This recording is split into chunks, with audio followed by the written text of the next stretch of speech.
confirme à son tour Theresa Tam. Les cas de transmission de la COVID en avion sont extrêmement rares, confirme à son tour Theresa Tam. Aviation. 11 novembre 2020, 12h19. Serge Abel Normandin. Serge Abel Normandin.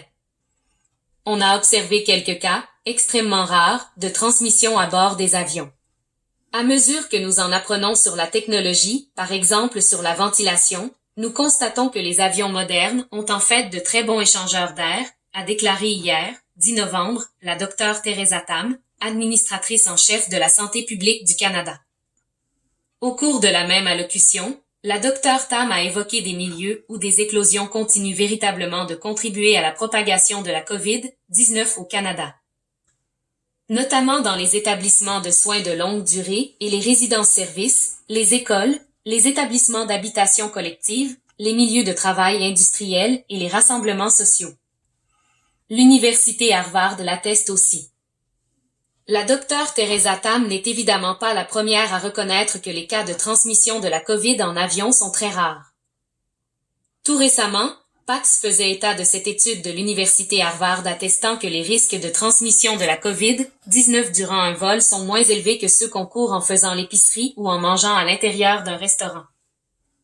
Selon l'École de santé publique de Harvard, les systèmes de ventilation et de filtration des avions compensent efficacement la proximité des voyageurs durant les vols, réduisant grandement le risque d'exposition à la COVID-19.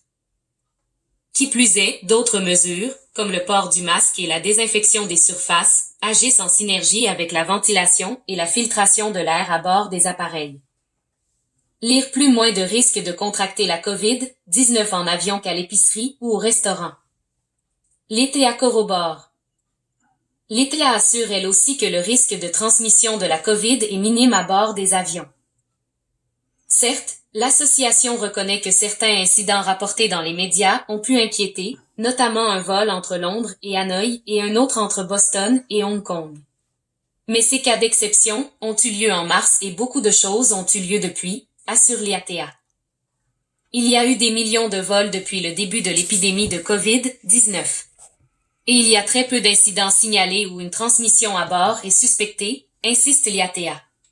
Les données nous indiquent que le risque de transmission à bord du virus est minime par rapport à d'autres environnements intérieurs publics, tels que les trains, les bus, les restaurants et les lieux de travail.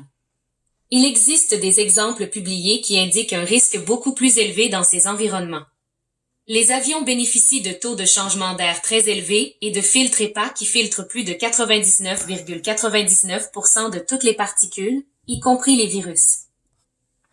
Lire plus l'IATA assure que le risque de transmission de la COVID est minime à bord des avions.